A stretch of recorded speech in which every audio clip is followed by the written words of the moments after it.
Good morning, wonderful people, great Biafrans, wherever you are on the face of this very planet, this very Friday morning of the 12th day of the third month in the year that our Most High Elohim has created. We welcome each and every one of you. Good morning, good afternoon, good evening, and good night to some of you. This is a live presentation because the time now is 2 minutes past 7 a.m. in the land of Biafra, 2 minutes past the top of the hour, regardless of where you are. And as always, and as usual, as I welcome you, please endeavor to welcome other people as well. Today's session is going to be interactive. It is going to be a question and an answer session. You'll be able to ask your questions and I will be able to deal with it. That is the way we dispense with innuendo, with gossip, and with outright lies. We deal with all of that on this glorious platform, and this day will not be an exception. As always, we are broadcasting on multiple channels, on multiple platforms. We are on YouTube, University of Radio Biafra on YouTube. We are, of course, on IPOB Community Radio, Radio Biafra app. We are also streaming this content on Twitter, on my official Twitter handle at mazi Nnamdi kanu. I believe I have about 271,000 followers. Not enough, of course, due to the efforts of our enemies to suppress and to try to deny your space, to tell the world what is actually happening in the damnable zoological republic. That notwithstanding, we resolutely, of course, and relentlessly continue to pursue this glorious restoration of Biafra. There is nothing the enemies can do. We are pushing ahead resolutely. And Biafra is very, very imminent. And as always, please tell those who are around you, because we are also on FM. We are on satellite and, of course, on, I think it's TuneIn as well, and all other platforms that you can receive our broadcast and our last transmission on. I welcome you this very morning, and as always, we're going to pray very shortly, and then after that, we're going to open our lines. I will give you the telephone number to call, and then we shall be able to interact. Our interaction today is going to be purely on Signal. Purely on Signal. That is the number that I will give out. It is on Signal. If you call us, we'll be able to take your call. We are not going to take any calls on WhatsApp, not at all. It's going to be on Signal. I will give you a number to call. If you call that very number, you should be able to get us this very morning. But first of all, let us pray. Eze onye nwanyị na Chineke na nke pụrụ ihe niile eze ndị nsọ. Onye ọbụla na ya na Chineke bụ na ọbara aka gị ka ụnụ. Onye na-aja gị mma wee na-eto aha nsọ gị mgbe niile n'ime ndụ anyị, agbanyeghị n'ime ọnọdụ nke anyị nwe anyị nọ n'ime ya. Ọ bụ na asụsụ eluigwe, asụsụ ndị mmụọ ozi ji wee na-aja gị mma ka anyị na-akpọkọ ha nsọ gị n'isi ụtụtụ a n'ụwa niile, ehihie abalị. Agbanyeghị ihe niile nke anyị nwe anyị na-agabiga eze ebe dị ngọzi, were nye gị otuto n'ụzọ pụrụ iche, na asị na emeghị chi ọzọ ewezuga gị, anya naghị efe arụsị, n'ihi na arụsị bụ ihe ọjọọ, bụ naanị gị bụ onye anyị na-akpọ isi ala nye. Chineke nna nke pụrụ ihe niile, anyị gwara ụmụ gị wee na-eche gị n'iru n'ụbọchị nke taa, tụmadụ bụ ndị eji nọ n'ụlọ nga, ndị nọ n'ụlọ iko, n'ebe niile dị iche iche, ndị a tụrụ enweghị ikpe ọbụla nke ekpere ha. Onye nwe m na Chineke na-abịa ka iwe kasị ohu, bịa ka iwe gba ezinụlọ ha ume, bịa ka iwe nye ha nkasi obi nke pụrụ iche, n'ihi ikpete maazị ahụ niile nke ha onwe ha na-ata nna nke ebere dị ngọzi. Ọbịa ga-emetụta gị n'obi ka Biafra wee bịa. Anyị wee na-arịọ gị nna nke ebere ka iwe chebe ndị dị etu a, tụmadị ndị gabigara ihe ọjọọ niile dị iche iche n'aka ndị iro. Ụmụ nwaanyị anyị ndị nne, ka ha bụ ndị na-ata ahụhụ n'obodo ekwensu bụzu nna nke ekwe ka na-enyefe n'aka nsọ nke gị, bikonu ka iwe bịa ka iwe bọrọ ha ọbụ. Anyị niile bụ ndị na-ata ahụhụ nna nke ebere, ka iwe bọrọ anyị ọbụ. N'ihi ọ bụ naanị gị bụ onye nzọpụta, ọ bụ naanị gị bụ Chineke nna nke pụrụ ihe niile. Ọbịa mere ntụkwasị obi anyị niile, olileanya anyị bụ n'aka gị ka ọ na eze ebe dị ngọzi, dịka isi wee zọpụta Israel n'aka ndị iro n'obodo ekwensu bụ Ijipt, ka ị ga-esi wee zọpụta nwe bụ Biafra n'obodo ruru unyi bụ Zoological Republic of Nigeria. Anyị wee na-arịọ gị nna nke ebere dị ngọzi n'ụbọchị nketa n'ụwa niile, ka iwe echebe ụmụ gị bụ ndị Biafra ebe ha nọ dị iche iche, ka iweleta ezinụlọ gị bụ IPOB nke gị nwe ji aka gị wee hiwe, Kiwe letending chebu Eastern Security Network is a bedding goes a big corner. Nay, an opposite candidate one, all waka hand and cable in Kegowe Quadron email Kabiafra Giwe Bia. And when a clay when I jam and ask a big corner. Onyen saw Binigwe. No to turn in Soprano Gadra hands so one rumble in a baby kind of dog. He said, I know that this very program this morning was not heavily advertised as we normally do, but we are live all the same and direct endeavor to share this across multiple platforms that others may also be able to partake and participate in our program this very day. I am going to open the line. Please get your pen and paper ready because I'm going to give you a telephone number to call. And it's on Signal, please. On Signal. Signal app is what we are using from now on in. The number is +44. It's a UK number, +44 77 61 82 53 46. Signal, please. +44 77 61 82 5346. That is the number with which you can get hold of us this morning. If you have any questions to ask, please try and do so. We are going to answer your question. Once again, the number is +44 7761 825 346. If you call us on that very line, we are going to be able to take your call. It is very, very important that you try and call us this very morning to air your views and opinions and, of course, to ask very serious questions, because before I came on air, I came across a very, of course, distasteful and idiotic publication as usual. And normally I wouldn't respond to idiots, but I want to use this opportunity this very morning to respond to, should I say, to the very foolish publication by Vanguard newspaper. I would have thought that by now they would have learned their lessons, but of course not. It is the Zoological Republic. They are doing all they can to try to suppress this very glorious, noble effort we are making to restore the kingdom of heaven upon the face of this very earth. Because this has been making the rounds, I think, since, yesterday or 2 days ago. A very idiotic and, should I say, I wouldn't call it malicious because it has no significant effect upon what we are doing. A very hopeless attempt by DSS to try to change that which is right into what is wrong. The only reason why I am mentioning this today is because Vanguard newspaper had the temerity to publish it. It is called Change of IPOB's Registration Status. The headline reads, Change of IPOB's Registration Status vindicates our opposition group. And they are telling our people to disassociate themselves from IPOB, which is laughable, of course. These are people working for APC, working for the Zoological Republic, a non-existent group. I don't know how the zoo can take lying and deception to this new inglorious level. A group that doesn't exist. We have searched and searched for those they claim are their spokespersons. They do not exist. They are called the Coalition of Southeast Professionals Network in Nigeria and Diaspora, a group created by DSS. They sent one idiot to go and do a video full of lies. And somebody even had the audacity to send such nonsense to me.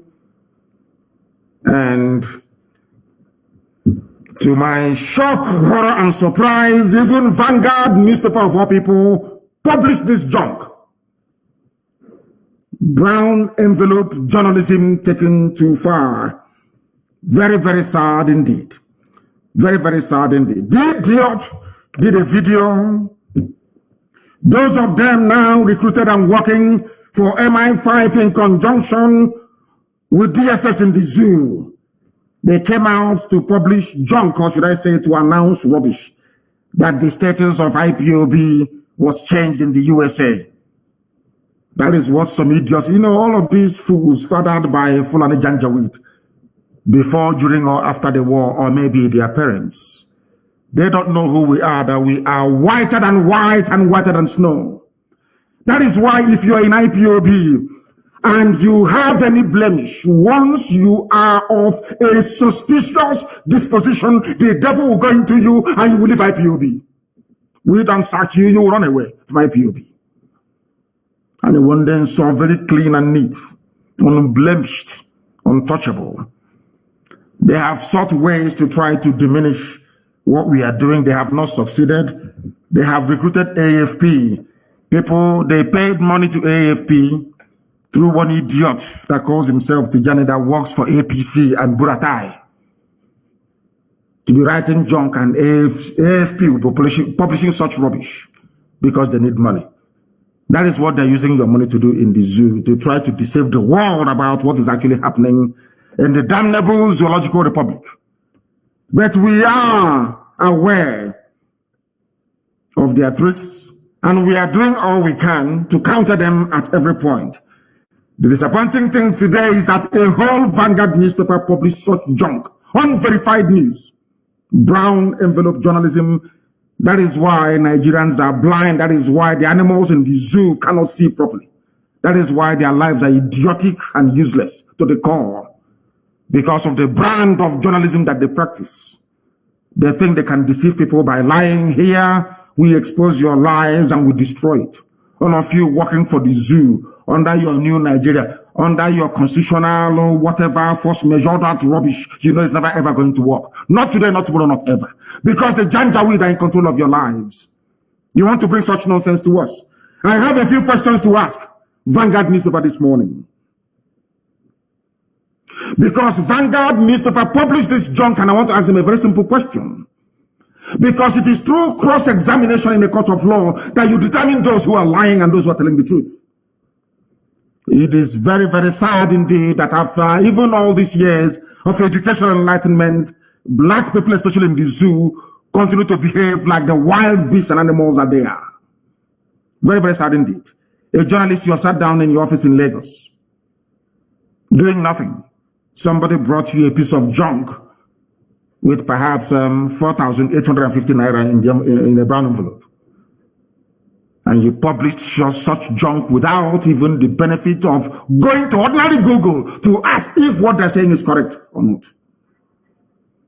One idiot somewhere very close to a poultry in Suleja did a video and was circulating.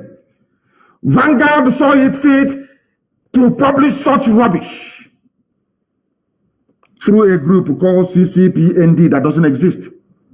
People know that this very group doesn't exist. Yet people are there reading and digesting what is pure rubbish. I don't know what is wrong with black people. I don't know who did this to you. How gossip and rubbish attract your attention so much. Very, very sad indeed. Out of this very junk, because if you write good things about us, we talk about it. You write bad things about us, we also talk about it. To present some semblance of balance, that the world may know who the liars and the deceivers are. Change of IPOB's registration status vindicates our... I'm going to open the line very, very shortly, please. Do bear with me. I want to deal with this very issue once and for all. A non-existent group. The journalist that wrote this rubbish for Vanguard, his name is Joseph Erunke, whatever garbage that name means. Joseph Erunke. E-R-U-N-K-E. He is writing on behalf of the Coalition of Southeast Professionals Network in Nigeria and Diaspora, a group created by DSS, the Nigeria Secret Police. They don't do anything in their useless lives. It's only to be abducting innocent people, looking for those that must have said something against their useless, idiotic, Fulani Janjaweed presidency. They cannot stop terrorists. They cannot stop the subversion and sabotage of the zoo economy, which is what they were set up to do, All they do is to be going about arresting innocent people, and they claim they're intelligence agency. That's all they do. And at their spare time, all they do is to create and fabricate groups that do not exist. That is why the life of a black person is full of lies and deception. Very, very sad indeed. A group that doesn't exist. Vanguard hasn't even asked the DSS, please, can you tell us who is in charge of this group? As any sensible, decent journalist will do. They will not do it. It's to sit down in their office, accept a brown envelope and start to publish rubbish. They said they're commending Buhari also on development of the region. I'm sure that some of you must have seen the news about the narrow gauge. Do you know what the narrow gauge red line is? Some of you are celebrating, saying you will celebrate Amechi. From Abuja to Lagos, Lagos to Sokoto, they all use broad gauge. Some of you, I don't know the type of school that you went to. It is a thing of shame, to be honest with you. That some of you don't even know the difference between a narrow gauge and a broad gauge in railway. Very, very sad indeed. They said they're going to rehabilitate your railway. Rehabilitation, not construct a new broad gauge, but a narrow gauge, the same that Britain used to move our produce to the seaport in Iguacha before shipping it abroad. I do not know what is wrong with some of you. Honestly speaking, I have no idea what is wrong with some of you. But here we are going to educate you until you become enlightened, even if we have to do it by force.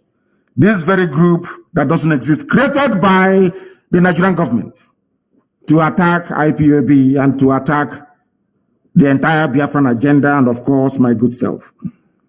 They said that I changed the status of IPOB in England, that I changed it, and that I put my name and that of my wife on the registration of IPOB in the United Kingdom. Something that is a blatant lie. A blatant lie. Deception. Peddled by idiots working for the zoo, hoping for a new Nigeria.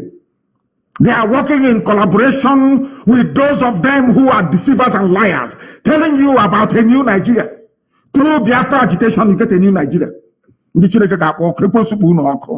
There are mad people everywhere, lunatics everywhere. This maybe. They claim that Kanu changed the documentation of IPOB as a business organization based in London and owned by himself and the wife. Vanguard could not bother to just Google Company's House, United Kingdom. Every business registration in England is registered with Company's House in Cardiff, Wales. Every business registration. A whole Vanguard newspaper could not go to type in to find out if this stupid nonsense from DSS is true or not. They couldn't do it. Because they know we are growing stronger. They know we are waxing all over the world. They know that ESN has come to stay. They know that our people in the diaspora, they are funding ESN. They know, understand it very well. They want to get into your heart. They know as an Igbo man, some of you are very stupid and idiotic. Once they talk about money and business, all your antennas rise up. Without asking them, please, can you show us proof? Where is this registration you are talking about entered into? You claim it's in England. Then show us the proof. Anybody this morning can go to Company's House, UK. Go to Google, type in Company's House, UK. Search for IPOB and search for the directors of all the registered IPOB concern you have. IPOB is a community interest group. It is not a business. Nobody registered anything. Neither myself nor my wife, nobody. Nobody. They said it's on the 16th of January. I challenge anybody to go. Look at how DSS, as stupid as they are, look at how they are lying, like little children.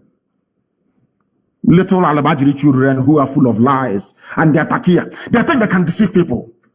You don't know I'm alive, you cannot deceive people. You cannot.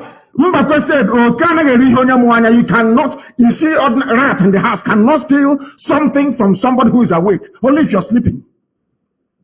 You bring all this, your stupid, idiotic lies, and you want people to believe you. A group that doesn't exist. Nobody has ever asked the question, who is the leader of the, why don't they grant live interview? I am live and direct and the whole world is listening. A fake group. designed by DSS and given to some of you claiming you're fighting for Biafra, some of you being deceived by MI5, some of you idiots that have only power and glory and money making at heart. You are not freedom fighters and can never be. Not today, not tomorrow, not ever. Because as a freedom fighter, you are called to serve your people. You don't arrogate that very position to yourself. All of you using Biafra to be working for MI5, using Biafra to be working for the zoo, all of you will be disgraced comprehensively and totally.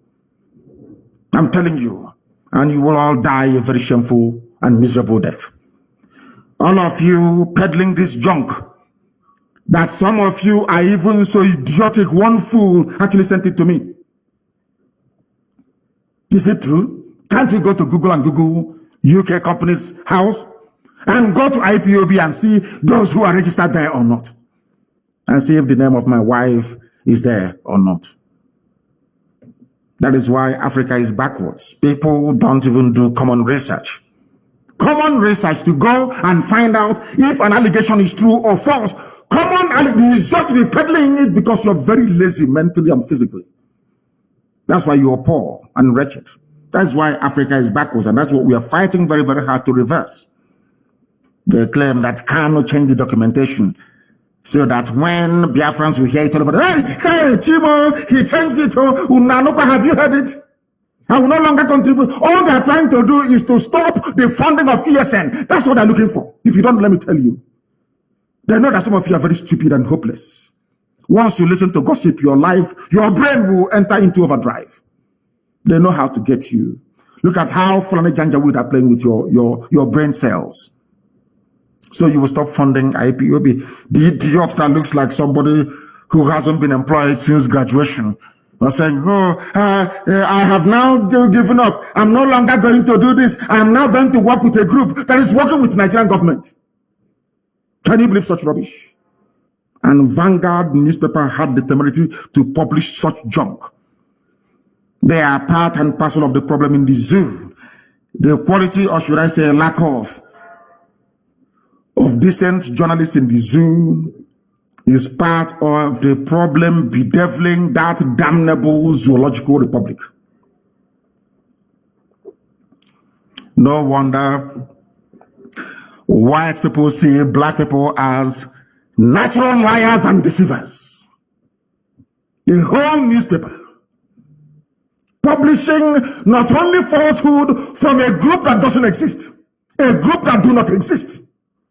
Because they were formed by DSS, given to Vanguard newspaper to publish, and they've been given money to them. You give money to a journalist in Nigeria, they'll publish anything for you. But unfortunately for them, they never knew that I'll respond to this. But I will. All they're trying to do is to stop the funding.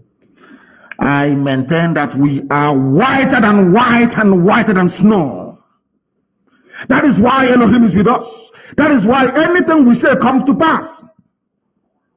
Because God Almighty in heaven can see the hearts of men. Once you're honorable, anything you say will come to pass. That is how you know. By these signs you shall know them. When they say something and it comes to pass, you know that you are on the right path. What is it? There's only one thing that I've said that hasn't happened yet. Of course, it happened somehow last year. We won the full manifestation of it, which is the coming of Biafra, or the declaration of the Biafran Republic. Everything else I've said has come to pass. Hasn't it? Who have I caused that is not dead? I ask you. Apart from the hotelier, I told him that a vulture would eat his flesh. The hotel builder, you vultures with that. I'm saying it live on air so you understand me. The day it will happen, I will tell you I told you so. I will make reference to this very broadcast. Vulture will eat the hotelier's body. These idiots in their pipeline security with their BBC connivance, they think they can come and deceive us again. Of course, they are lying and they are joking. We are doing our freedom fighting in a very special way, not the way that black people normally do it, because you people don't have the liver or the stomach to fight. You're looking for your daily bread. Even when you have a car, you want a bigger car. That is not freedom fighting. Gossiping cannot give you freedom or make you become like us or make you as famous as we are or make you as relevant as we are or make our people to listen to you. They can never listen to you. It's impossible because our people are reasonable enough to understand those who are fighting for them in truth and in every honesty. People ask us our secret and we'll tell them it's only one thing.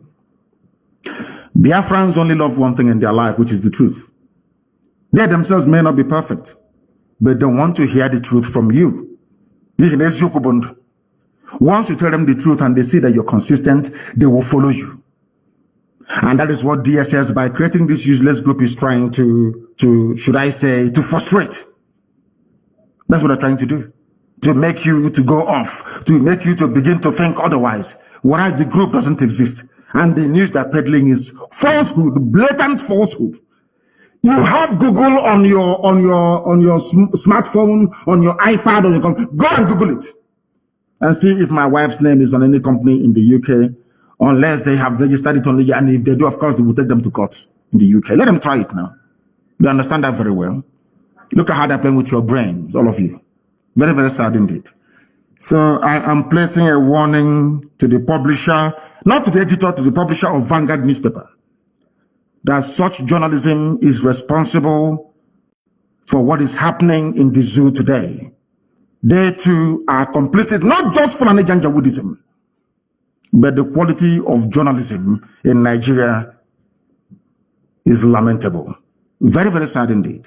Very, very sad indeed. Reacting to this in a statement, the coalition called on well-meaning Igbo sons and daughters to pull out of the group because they know that we are formidable. They know that IPOB is very strong. They will tell you this Igbo. They know that IPOB is everywhere. I've been holding meetings with every relevant stakeholder in the southern part of Biafra and in our coastal region. You see the effort they are making with their BBC to narrow our agitation, to make it Igbo. They know that we are everywhere. I keep holding meetings with important people, with youth groups right across the length and breadth of Biafra land, even into the so-called middle belt. They don't know this. They don't know that we are in control. They have no idea. They try to narrow it down to Igbo this, Igbo that. When that fails, they now come up with their lies. Nnamdi kanu registered something with his wife, which is a lie. Can't you listening to this rubbish, can't you go into Google and Google something and find out? I told them that they will come with every trick in the book. And we are going to defeat all of them.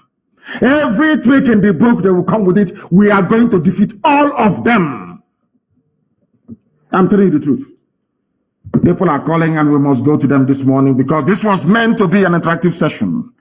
But I had to deal with the lies and the gossip and maybe they saw the pictures that was released of me. Some of them are even trying to look like me. Some of them are now keeping their beard, the lower beard. They try to maybe dye it a bit of white so it can look like my own. So they can look. People as ugly as Satan himself. They want to appear somehow decent. Because they have seen my photos on social media. They want to look, maybe they think if they look handsome, somehow people will start following them. If you're ugly both inside and out. I am 53 years old, but I'm sure I don't look it. Because Elohim can see that my heart is pure and genuine. Nobody loves their people more than I do. Nobody can love Biafrans, of course, apart from God in heaven. No human being can. Nor sacrifice what we have sacrificed to ensure that Biafra land is set free. Nobody can, they cannot do it. If you buy them one Cherokee Jeep 4x4, they capitulate, float one contract, come and guide the pipeline for me, they start falling over themselves. We are unbuyable, unbribable. I remember many years ago I told Biafrans in the US, you will fund this struggle if you like it or not, you will fund it. You people will pay for it. That is the reason why Elohim sent you to USA.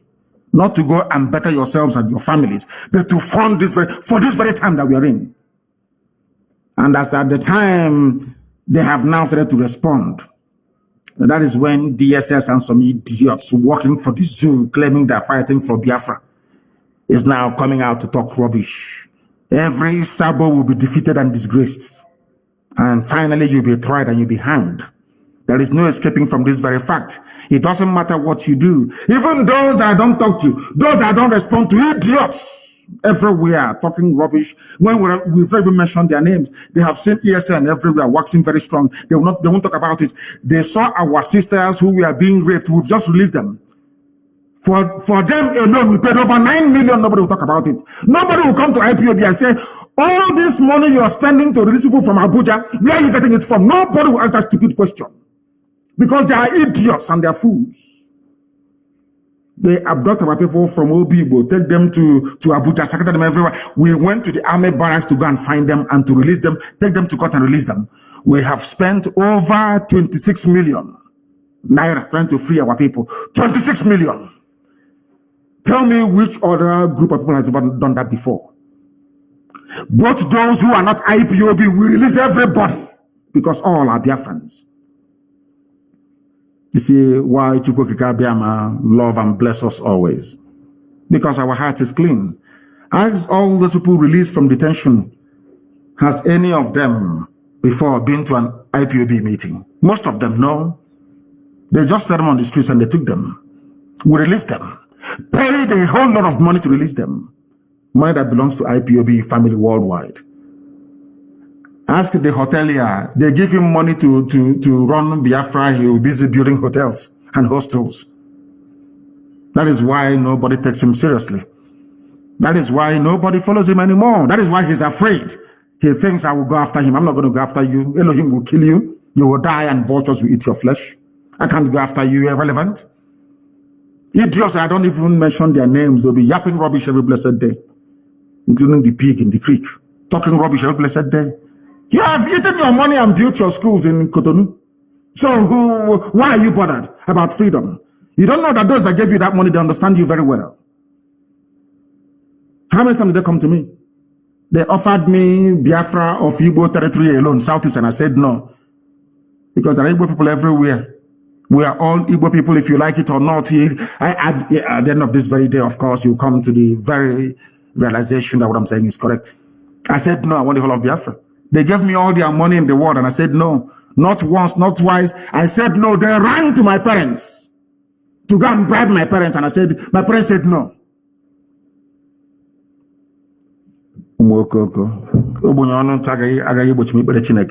All you poverty-stricken idiots that think that by going into freedom fighting somehow you make money, you are mistaken. You are grossly mistaken. You don't know what you're in for. Believe you me. We are the children of light. We answer that name for a reason. The children of the Most High. That is who we are. And that is why we are here. Our lines are open now, please. You may call us. If you call us, we will, of course, take your call. And some of you, I may even extend you the courtesy of having to return your calls. Please, one at a time, I beg of you. Some have been calling and calling and calling. Once I accept you, because it is signal, you need to be accepted. Once I accept you, then you can then call. You can call, please. Once I accept you, you can then call. I have a caller on the line, please. Give us your name and where you're calling from, and then ask me a very difficult question, please. Even if it is a rumor or gossip, ask and I will answer you live and direct so that the whole world can hear. Morning, sir. On the member by Your Excellency, I am Evangelist Susan Akuwotuche calling from Biafra land. Thank you, God. Protect and keep you. Yes, sir. You will lead us to Biafra. Yes, please, my simple question is about the fasting and prayer. Some people said it has started. No, it hasn't. So it has not started yet. Please. When it starts, I will announce it live on air on this glorious platform that God himself has made. I will announce it. We have not started. Thank you, sir. Thank you very much. I will be in Israel to announce it. And then we will start our fasting and prayers from there. Thank you very, very much. They wanted clarification. I don't know why our people sometimes do not pay attention. They do not listen. I don't understand the reason why. I have another caller on the line. This caller, can you hear me? Give us your name and where you're calling from, please. The caller on the line, can you hear me for the last time? Can you hear me? No. He is listening via his system. Perhaps he is joining us for the very first time and do not understand that once your call is taken, then you begin to speak. That was the reason why I had my secretary try to do not call again. If I accept your call and you do not speak immediately, then I will no longer take your call. The caller on the line, can you hear me, please? Your name and where you're calling from? Good morning, my leader from here. My name is Pastor Jack, and I'm calling from Lagos. Thank you. Go ahead. Thank you, sir. I want to first of all appreciate you for your enormous work, and the Chukwu Kerema will continue to keep you until you lead us into Biafra. So my question this morning is, sir, also the Fulani administration in Imo State is becoming, in fact, it's not only becoming, it has become a problem to us. They are profiling our people and abducting our people. Is that not anything we are going to do to actually tell this Janjaweed slave that Imo State is Biafra land and we cannot run away from him, rather he will run away from us?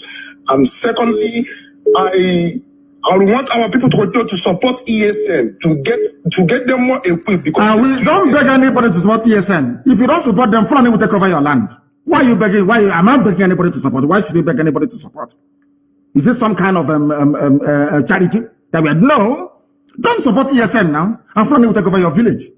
As simple as that. It's not a question of begging, and why should you beg anybody to defend his father's compound?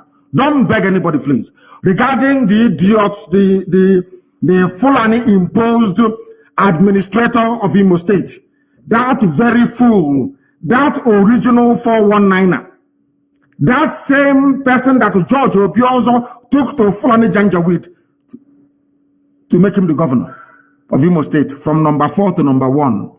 Very soon he will know that Imo belongs to Biafra, not to him. He will understand that. No, he will understand it very clearly. Now they're abducting. Vanguard won't write about it. Knows you newspaper. BBC cannot go to investigate. No, because they are working for new colonialists. They understand what Biafra portends for the freedom of black people, not just in Africa, but the whole world. They know it. And they are fighting tooth and nail to try to stop this unstoppable movement. Hope Uzodinma will pay very dearly. I am telling them now, they will pretend they've not heard anything. Any day will respond. You see every manner of idiot will rise up to speak. Now they are profiling and abducting people at all the entry points into a way. Nobody will say anything. That is the thing about black people, and that is why they are the lowest of the low in the whole world, because of their evil nature. When they see evil happening, they keep quiet. That was how slavery was sustained for centuries, until England, of all people, said no to it by abolishing slavery. In fact, even some black people were upset that slavery was abolished. We have the mentality of such people still with us till this very day. Hope Uzodinma will pay very dearly. I'm saying it live. This time, do not call. Once we call you and you don't pick your call, that is the end of you. That is the end of you. You can no longer call. You can no, I said no WhatsApp call. It's only on Signal. No WhatsApp call, please. Only on Signal. You can only call on Signal. No WhatsApp call, only on Signal. The caller on the line, can you hear me, please? Your name and where you're calling from. Good morning, sir. My name is Wisdom. I am calling from Umuahia. Wisdom from Umuahia, please go ahead. What is your question? I just want to thank you for the good work you are doing and what you have been doing for us.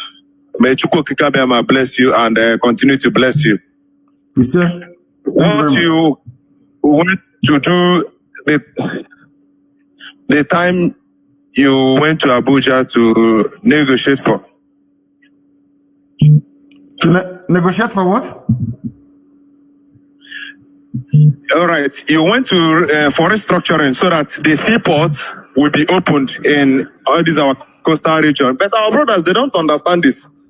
They are deeply so. Even today, they increased the fuel, the price of fuel to 212 naira.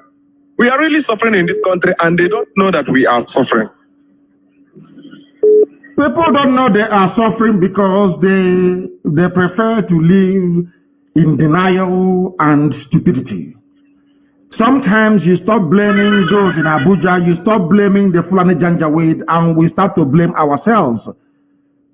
How did we get to this position? That is exactly the reason why I was admonishing Vanguard newspaper and all the journalists in the zoo.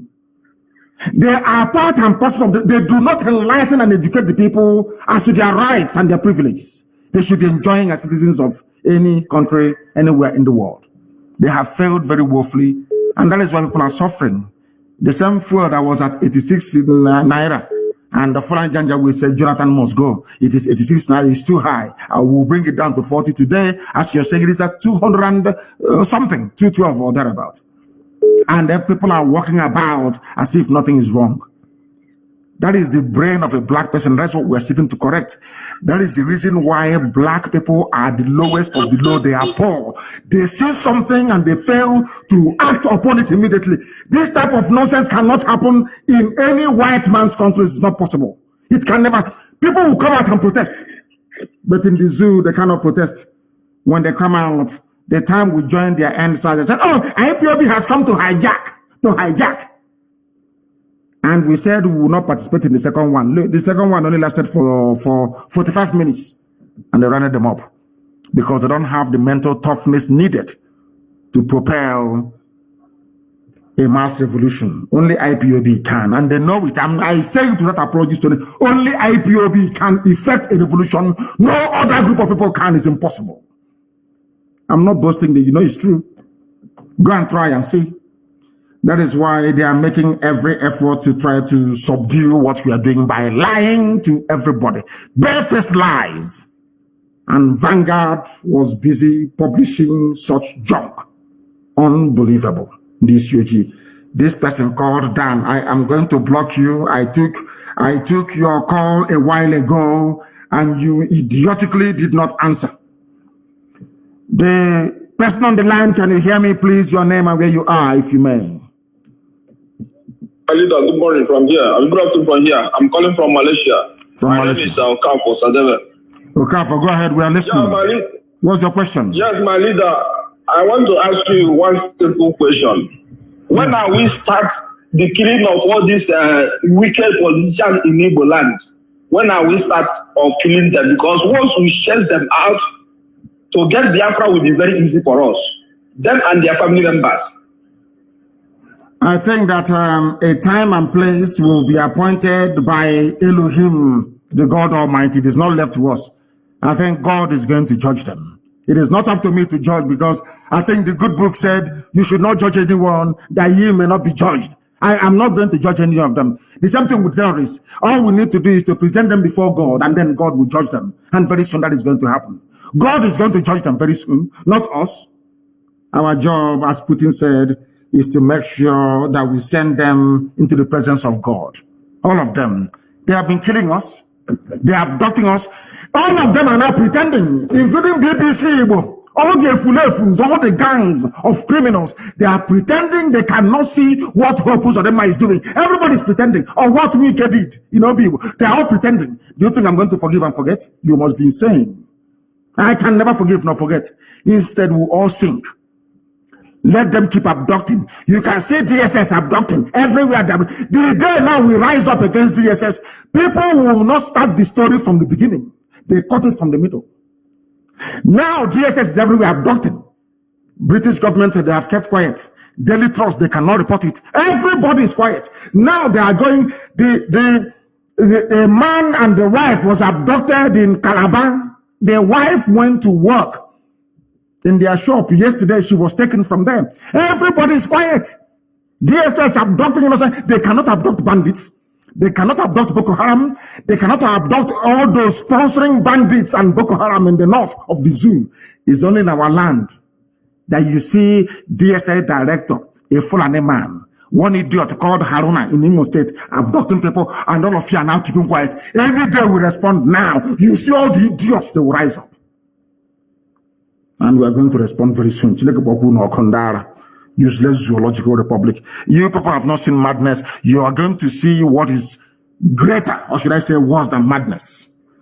The caller on the line, can you hear me? Good morning, sir. Good morning to you. Your name and where you're calling from, if you may. I am Mazi Moses Teledo. I'm calling from India. From India, please go ahead. We're listening. The world is listening, of course. Go ahead. Yes, Mazi, I want to just make a suggestion. This suggestion is all about our brother and our uncle, Agbo Yurosi, who died as a child of circumstances. Because I am aware that he is not involved in the coup, and this is a man who commanded the United Nations Army for good 4 years. The coup plotters did not involve him. The Janjaweed, they planned and they killed him. So I want him to be immortalized, it's my suggestion, in the land of Biafra. And secondly, the War Museum that is in Omaya is tagged Nigerian National War Museum. That is Biafra National War Museum, where Ojukwu, everything about Biafra was, stationed. So I want all those places, I want Biafrans to take over that place. Secondly, we are earnestly expecting you in India. Thank you, Mazi. God bless you. God will continue to protect you. No evil plan of the enemy will come close to you until Biafra is restored. And beyond, he said, thank you very much for that. On the first one about my great uncle, Agironsi, the only battlefield decorated general in the history of Nigeria. He is the only battlefield decorated general. The only man that earned his stripes, his rank in the battlefield. The rest are all quota, including Buratai that just left, that specialized in killing civilians. Ironsi went outside Nigeria to go and fight in the Congo, commanded the UN there admirably, and he was made a general. Not all these paper general. That is one thing they don't like about us. That is one thing. I mean, in Britain, there are good people, but always the evil ones overshadow the good people. As I said, in the main, English people are very, very tolerant, very wonderful people, unbiased. But there are pockets of evil amongst them. Ironsi was decorated in the battlefield of Congo, where he fought. Tell me any Fulani Janjaweed that fought outside Nigeria before. None. It is only by killing civilians. Or during the war, when our hands were tied behind our back, food blockade, air, land, and sea blockade by Britain and Russia. They planned and connived and gave them Egyptian pilots, flying MiG aircraft belonging to Russia. Despite the fact that Nigeria was under arms embargo, they gave weapons to go on to come and fight and kill us. But our uncle made a very big mistake. He's from my clan, from my mother's village. A great, great man, no doubt, and we shall do the best we can, but he made a very big mistake. He's my uncle, but I will say it. That Victoria is my aunt, the wife. John, we went to the same school together. He was my senior at Government College Omaya. We're very close. The families are very close. The Ironsi family and the Kanu family have been very close for very many years. I love them very dearly, and I'm sure they do towards me. But my uncle made a very big mistake. The mistake he made was to promulgate a decree uniting Nigeria. He should have listened to Nzogwu, what Nzogwu had to say. And I think in 2 days' time, not tomorrow, I think on Sunday night, I will do a program specifically to address the issue of Fulani Janjaweedism, and there I will mention my great uncle, Agironsi, a great man indeed. And we shall see what we can do to immortalize him. He'll be remembered. The only general you have in Nigeria, the only general, as a general, you have to earn your stripes. Those stars you have to earn them. Not in the office by writing petition and writing quota. It's our turn. They make you a general. That is why you've seen them fighting their so-called bandits. They cannot defeat them. Quota generals, that's who they are. Only Agri-Ironsi, the only Niger. I think to an extent, what's this man's name? The one that you thought was Brigadier Ogundikwe. Well, he wasn't a general. Only a Gironsi. And that is why thank you very much for this very brilliant question anyway. That is the only man in the history of the Zoo military that went outside, fought a war and won, and came back as a general. The caller on the line, can you hear me, please? Your name and where you are. Can you hear me? He cannot hear me. He cannot hear me. He cannot hear me. He has left. He has left. I'm sure that many more people are on the line trying the best they can to try and get in. The caller on the line, can you hear me, please? Your name and where you are, if you may. Yes, my leader. Good morning. Good morning to you. My name is Vincent Okechukwu. I am calling from Casablanca, Morocco. Casablanca in Morocco. Please go ahead. The world is listening.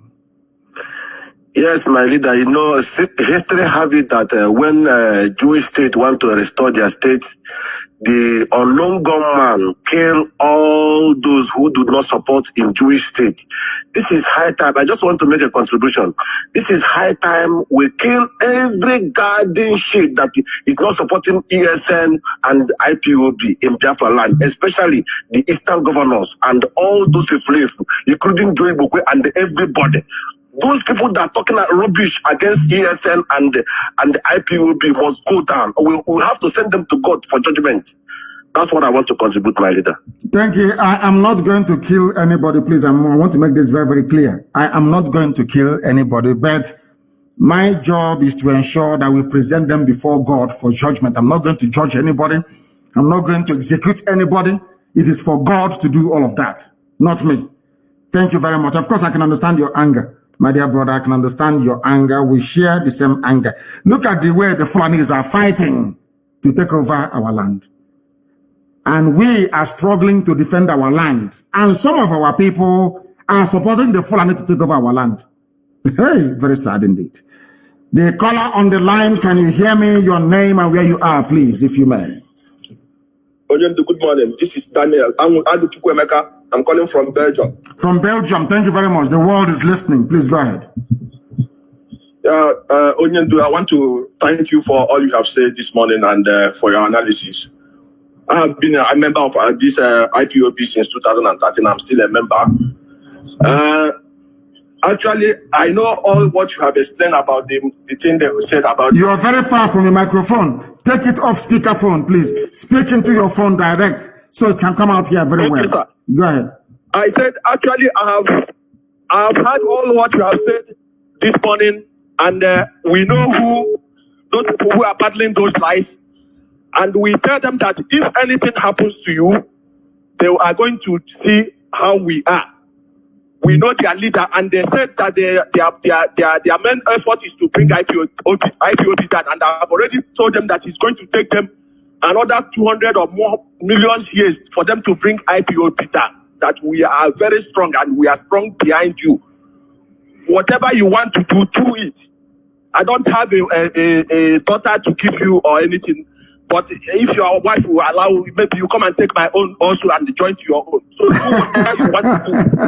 Thank you, sir. Thank you. I will not take your wife to join to my own. No. I have a very, very beautiful wife. I'm not going to take yours, please. Elohim gave yours. Chico Government gave you your wife. And she is going to, I don't want to use the word serve before the feminists who come after me. Two of you are going to have a very fruitful and enjoyable life together. They understand. Do you think the zoo is foolish? They see me when I travel. Do you think they don't see me when I travel and cross international borders? Of course they know. Because it's part of the information sharing protocol. Anytime I cross any border, they all know. But they also understand that should anything happen to me, all their children will be beheaded in the afternoon, 12 noon, everywhere they are in the world, the same day. The same hour, the same minute all over the world. They know how crazy we are. Do you think they don't know? They know how crazy we are. And they won't try that rubbish. And they know it. Very, very, they cannot try it. And they know that hell is coming. Hey, oh come on, Abia, hell is coming to the zoo. If you have not gotten your Somali visa, please go and apply for it because you will need it. I assure you, you are going to need it. We are live and we are direct. Those claiming they will bring down, do you know what is IPOB? Bring a movement of this magnitude down. Who is the bagger? You can try. Others have tried, they have failed, and they will continue to fail. The caller on the line, I have you live, and the whole world is listening. Give us your name and where you are. Good morning, Oyendo. Good morning to you. Good morning. My name is Ifeanyi Onyejika, calling from Ghana. From Ghana. Thank you very much. Please go ahead. We are listening. Sir, I'm happy to get you this morning. Sir, my question is that, what is your question? My question this morning is about this COVID-19 that Zoo want to give our people. Yes. What is your advice to our people back home? Because I don't trust Nigeria Zoo to give our people the COVID-19 vaccine. So what are you going to say about this, sir? Thank you, sir. It's a very good question. What I have to say is that I leave that to the judgment of our people, but I'm not going to take it myself. I will not take it myself. When it comes to matters of personal health and people's life, how they lead it, it is not for us to tell them what to do. I will not take it. As somebody quite rightly asked, how come during the palliative time at the height of COVID-19 lockdown, you couldn't give people the palliative that they need? Now you're giving them vaccine. It doesn't make sense to me. Makes no sense. So I'm advising them. I'm not going to take it myself, but people can advise themselves on what to do. The caller on the line, can you hear me? Good morning, sir. Good morning to you. Your name and where you're calling from? My name is Chinedu. I'm calling from Cambodia. From Cambodia. We are everywhere. That is what drives our enemies mad, that IPOB is everywhere, all over the world. Unbelievable. Please go ahead. We are listening. In Cambodia, or from Cambodia, I should say. Mazi, I want to thank you for your efforts, what you have been doing for us. May Kabiyama bless you. You say, and bless you too. Mazi, my question, I just want to ask you a question so that you can ask the zoo. My question is the question that I have for the zoo. I want you to ask the zoo people, because they don't learn. Ask them where their first lady, when their president took his own vaccination, because I saw other presidents taking their vaccination with their first lady beside them. So I don't know where went the woman, or does it mean that the Osibanjo is the new wife? I don't know. As they presented. So ask them that question. I let them answer you. So that is not one question. The truth is that the zoo they lack knowledge. Because why they say that they lack knowledge is that the money they are spending is in bribing the world leaders and the world media are enough for them to take care of the agitation that what we are clamoring for. Yes. Because if they are using all those money to fix our roads, our railway, our seaport, and all those things, I don't think that would be need for Biafra. But they lack knowledge. They are still spending money. They are still giving them money. They should have said that they have failed.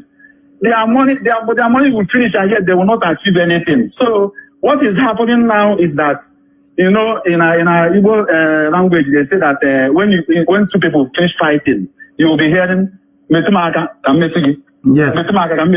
Touch me, let me touch you. So touch me, let me touch you. Touch me, let me touch you. Because both of them are tired. Happening now. Yes. So all these things you see them doing is just touch me, let me touch you. They have failed. They know that they have failed woefully. So now what I know that our able God, Kabiyama, will disgrace them. All these our able leaders and all those governors that have they know they have failed. They cannot do anything. So my prayer for them is that they will reap what they sow. Kabiyama will reward them. So we don't need to kill them. We don't need to hunt them. Kabiyama will hunt them. God will judge them, just like God will judge them, not me. I won't judge them. We present them before God, and God will pass judgment on them. So that is my contribution, my leader. May God bless you. And you too. Thank you very much. And I want to ask all the zoo people listening, or the zoo animals that are listening this morning, from wherever they may be, where is your so-called first lady? Where is she? People who cannot reason nor think properly. Nigerians, where is your so-called first lady? Where is she? Have you seen, I tweeted last night, somebody kindly compiled, and I think that's what we need to do for the coming week. People should go and compile 16 pictures of the different Buharis that they have given to them to say is their president. So I tweeted it yesterday, and I asked the question. So is number 8 on that picture? If you go to my Twitter handle, you will see that I tweeted 16 photographs of the person they claim is Buhari. And I asked them, is number 8 also Buhari? I don't know why. Anyway, I don't want to go mad trying to understand how idiotic black people are sometimes. But where is Aisha anyway?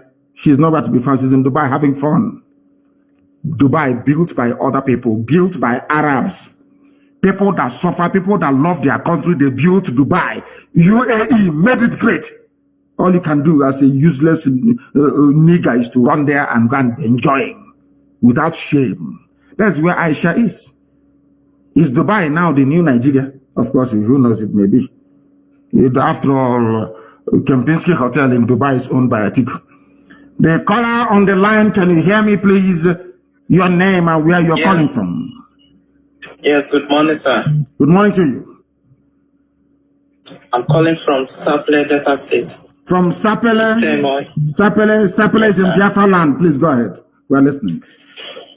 My question that I want to ask is that there are some issues in Ondo State. When Biafra comes, will they join? Yes, we are going to hold a referendum across the board. Everybody who identifies as a Biafran, anywhere the women tie 2-piece wrapper, we are going to conduct a referendum and they decide where they wish to belong. We are not going to coerce nor force anybody to join us. Our people in Ondo, we don't recognize all those stupid boundaries. I don't recognize the boundaries drawn by Britain, given to me, calling it Nigeria. In the same vein that I do not believe nor subscribe to the boundaries drawn up by Fulani Janjaweed via their Boundary Adjustment Commission, carving our people into different states. Ondo is the Yoruba state, and I want it to remain so. But there are my Ijaw brothers and sisters, fathers and mothers who are in Ondo, and they shouldn't be there. The same way that there are some of our people who are in Kogi and also in Benue. They are coming with us. We're not going to leave anyone behind. I cannot be championing and campaigning for Igbo people in Benue to be part of Biafra, and then I will leave Ijaw people in Ondo to be part of Oduduwa. It's not going to happen. We'll negotiate, we'll discuss with our Oduduwa brothers and sisters, our brethren from that part of the world, and say to them, these are our people. Let's go and ask them where they wish to belong. As simple as that. Our quest for Biafra is a democratic type of Biafra, where the people will have to willingly agree to join Biafra or not to join Biafra. So we go to Ondo and we ask them, do you want to be part of Biafra or not? Then they say yes or no. If they, of course, they will say yes. And they will come back home where they belong. That is what the Fulanis did. There is a program I'm going to do. Anybody, if you go and buy data, go and do whatever you can. Go and buy a battery for your radio and listen to the broadcast I'm going to make on Sunday by the grace of the Most High. People will be shocked that Muslims are even a minority in Nigeria. Muslims are a minority in Nigeria. The majority of people living in the north are not Fulani or Hausa either. I'm going to shock with revelation, facts and figures from British census many, many years ago. We allow Fulani people to be drawing boundary for us, telling us who should be our brother and who shouldn't be, who should be our neighbor or who shouldn't be. That's something they did. They came to Imo State, they cut on Haji Ebema into two. Half is now Niger Delta, rivers. The other half is in Igbo. All that nonsense must come to an end. They are coming with us. Thank you very much. Okay, sir. Thank you, sir. Yes. All I want your mother ties to. They asked me, where is the boundary? As I told you, my mother did, where is the boundary of Biafra? How many piece wrapper does your mother tie? As simple as that. We are the only people that tie 2-piece wrapper all over the whole world. Wherever you see our women, they are unique, you will know. If we are not related by blood, why would they be tying 2-piece wrapper all the way from Igodomigoro to Bakassi? The caller on the line, can you hear me? I have a caller on the line. Sip, can you hear me? Hello. No, he is wasting too much time. You know, if you're calling us, you need to be agile. Don't behave like a zoo person. Here we are agile because we are Biafrans. Be agile. Once we pick your call, you start speaking immediately. If you do not speak, your call will be terminated. That is who we are, and that is the way we roll. If you do not understand that, then there is a very big problem. We are live and direct this morning, and the whole world is listening. Too many calls are coming in, and of course, jamming the line as always. We even prefer it that way. The caller on the line, can you hear me, please? And you speak immediately your name and where you are, if you may. The caller on the line is reconnecting. They say it's reconnecting. I don't know. It is not from this end. The caller on the line, can you hear me? Hello? Yes, please. Your name and where you are, please. Can you hear me? No. They have wasted time. I don't believe that these are Biafrans, to be honest with you, because we don't. Once I pick your call, you start speaking immediately. The caller on the line, can you hear me? Hey, Mazi, good morning. Good morning to you, my dear sister or mother, depending on your age. Where are you calling from? Yeah. My name is Nwada Chuku. I am calling from Caribbean. Which part of the Caribbean? Are you in Jamaica? Are you in Barbados? I am calling from St. Lucia. From St. Lucia, thank you very much. Nwada, we are listening. So in which case you're my sister. Please go ahead, we are listening. What do you have to say? Yes. Okay, my question, what I'm saying is that the problem we have with our Igbo governors is not only Opus or Demba. Okay, all of them, they are all doing the same thing. All of them are doing the same thing to us. So what we are doing, we're asking God to judge all of them, not only Opus or Demba. If you understand what I'm saying. Of course I do. They are all in it together. They are all in it together.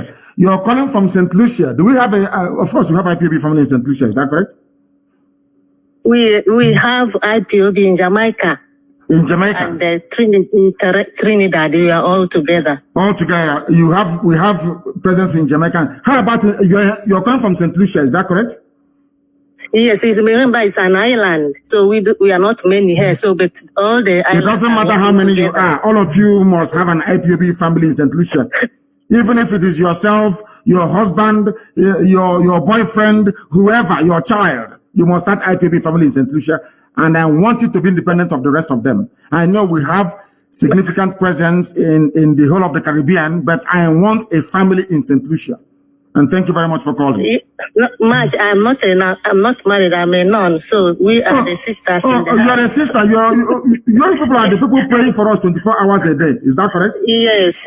Yes, and we are following everything. We're following everything. Thank you very much, my dear sister, because it is what people don't understand is this. In every country doing well around the world, there are those praying 24 hours a day for them. Their job is just to pray. Nothing more, nothing less. That is what I want people to understand. So all our sisters, all our nuns praying for us, may Chukwukabiyama bless each and every one of you. And your prayers are working. I want you to understand that your prayers are working. All our sisters, those in the USA, those in Brazil, and now some of you in the Caribbean. I'm not sure I've spoken to any nun before, any sister from the Caribbean, but I've spoken to those of them from Brazil. Yes, I've been calling you before. You've been calling me before? Thank you very much for that. I can recall those in Brazil and those in the USA. And I thank you very much for calling and continue to pray for us. Continue to pray for the restoration of Biafra. And may Elohim guide, protect, and keep you now and always. He said, thank you very, very much. Our sister, a reverend sister who is praying for us. There are many of them all over the place, scattered all over the world, praying every blessed day. The caller on the line, can you hear me, please? Your name and where you are. Yeah, Mazi, good morning. Good morning to you, please. Good morning. I'm Nicholas Wamunko from Germany. From Germany. Please go ahead. Yeah.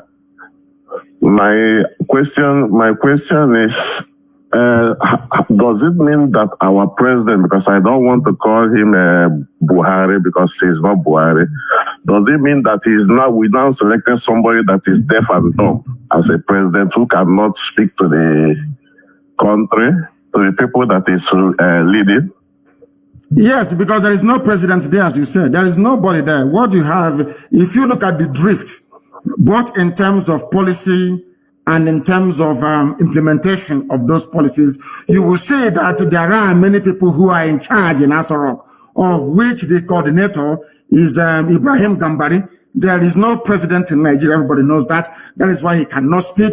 That is why he doesn't address, he can no longer have any chat with the press. That is why Nigeria is adrift. That is why you have so much insecurity, because nobody is in charge. What they have done is to try to use the vacuum created by the death of Buhari to try to advance an unbridled Fulani Janjaweed agenda of conquest and subjugation, which we are the first people to mount any credible resistance. From the beginning, only IPOB resisted them. And we are resisting until tomorrow. We will continue to resist them until tomorrow morning. What I'm trying to say to you, in fact, is there is no Buhari. I have staked everything on it. I have staked that idiot they call Tijani, saying they're working for AFP. Very soon we shall meet him in court, because I want to prove to the world that Buhari is dead. Buhari is dead, long time ago, dead and buried, and they're deceiving everybody. The reason why the Nigerian media don't want to talk about it is because they are hoping that Tinubu will go in. That's all. So they'll start enjoying again. Please go ahead. Yeah, because I could remember that first time he went to London for treatment. He spent 3 months. Somebody that was coming out of the flight, Breeze was even carrying him. They were supporting him. And all of a sudden, we have a Buhari that have never even fallen sick again. That tells you. They tell it is money. You know, we black people, we are very funny the way we reason. This Yogi, may God have mercy upon us. They say it's money. He has got money. And I'm saying that this little boy you have now in Asarok is younger than Bill Gates. He looks younger than Bill Gates. Bill Gates is one of the richest men in the world. He wants to live forever, to kill everybody else and live forever. Why can't he use that same money? George Soros, that broke the Bank of England. He was the man that bet against the pound leaving the ERM. That was in 1992, if I'm not mistaken. He broke the bank. He made £5 billion profit betting against the pound to leave the ERM. He is one of the richest men in the world. He has more money than Nigeria put together. He will loan money to Nigeria. Why is he not as young as Buhari, or avail himself of the same treatment that made Buhari to look so young? I don't know what is wrong with the brain of this Yogi. Black people, I don't know what is wrong with our brain that we cannot reason properly. Buhari is dead. Buhari is dead long time ago. Actually, Nigerians, we have a lot of learned illiterates in Nigeria. They are all learned, but they are illiterates. I'm sorry to say it, as if they have never seen the 4 walls of a school before. Very, very sad indeed. But it's not just that. Let me ask you, or let us ponder this very conundrum. Do you know Japan that is doing very well? You see Japan that is doing very, very well today. Yes. Most of the Japanese scientists read and studied in America. They went back to Japan. They replicated what they learned in America. And other Southeast Asian countries emulated what Japan did. And today they are all growing and doing very, very well. Now, you hear our people tell you, oh, I went to Yale, I went to Harvard, I went to Cambridge, I went to Oxford. But your mates that went to the same school as you did, look at their countries. But look at the zoo, where you claim you're learned. What you, as you said, what we have are learned illiterates. Illiterates, yeah, honestly. I met somebody from Liberia in London many, many years ago, in England, many years ago. We were in a restaurant in the evening eating, myself and my friends. And he came there and we were all introducing ourselves. And he said to us, I remember very vividly, he said, very clearly, I should say, anytime I meet any black person and you introduce yourself as a professor, I will slap you regardless of where you are. And I asked him why. He said he doesn't care if he goes to jail. He said anybody in this place now we are eating, if you say if you're a black person and you say you're a professor, I will come and I will slap you. And I asked him why. He said that we blacks have not grown to the stage of having a professor because those we had in the past were all useless. They did nothing. Exactly. You went to, you studied. Look at Obasanjo. Obasanjo did engineering. Obasanjo did engineering. But ask Obasanjo now to build one bridge linking his farm to the next village. He cannot build it. He's an engineer in the military, eating money and serving neo-colonial interests. Very, very sad indeed. Thank you very much for your insightful call. Thank you very, very much, our dear brother. From Germany, our lines are open. A lot of people are sending in their requests, and we are accepting them. Once I accept your request, now you can call. If I accept your request, now you can place a call, please. Our lines are up. Too many calls are coming in as always and jamming up the lines. We only have one line today with which to work with, and then you are free to try and call us. The caller on the line, can you hear me, please? Your name and where you are. Good morning. Good morning to you. Good morning. Good morning to you. I can hear you very well. Please, your name and where you are. I'm calling from Manchester. From Manchester in England. Please go ahead. United Kingdom. Yes, sir.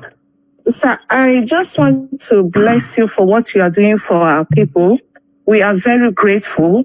You are the reason now that the Igbo man can be able to speak. And at this moment, I just want to ask you this question. Since these people have been adopting our people, mostly our young men in Igbo land, what are you going to do to stop these people from adopting them? Because when the war comes, we will not have our young men with us anymore because they must have been adopted secretly by this Nigerian military. And another thing I want to tell you is that you should never be discouraged. We know how hard it is to fight for a black man. I want to assure you that this same thing that is happening to you now happened to Moses when he was trying to take the children of Israel out of Egypt. Some people refused to go with him. Some people refused. Some said they prefer to stay back. So definitely what the governors are doing and those who are benefiting from the corruption of Nigerian government.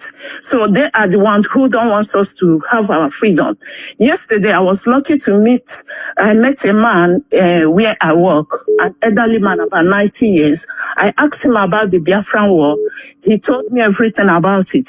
So I told him that, do you know that there's our youth now, they are fighting back, they are agitating back for our freedom.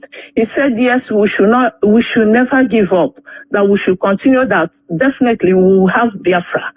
That he told me that during the war, why we lost the war was because of the starvation, because of the hunger the Nigerian government imposed on Biafrans. And he also told me that if we have held on, that we would have won the war. Then he also told me that if we eventually become a free nation, that we will enjoy. I'm telling you the truth. I just told my husband about this. I work in the hospital. So after speaking to him, I have a bit of relief, knowing that surely Biafra will come. Is that person a white man or a black man, this 90-year-old you spoke to? White or black? He's a black man. He's a black man. Is he a Biafran or a West Indian or from where? Where is he from? He's from Abia State. He told me the story. He's 90 years old. What is he still doing in England? 90 years. His family is here. He's living with his family. Okay. That is an example of what will happen to all of us if Biafra doesn't come. At the age of 90, when you should be in the village, blessing the young generation, they'll bring you hot drink and you bless them, you'll be abroad wearing blankets because it's very cold. That is what we are fighting. So he knows what he's talking about. We are going to make it possible for such people to come back to our land and bless our land. That's what we are fighting for. That was the reason why I asked you, how can a 90-year-old be in somebody else's land?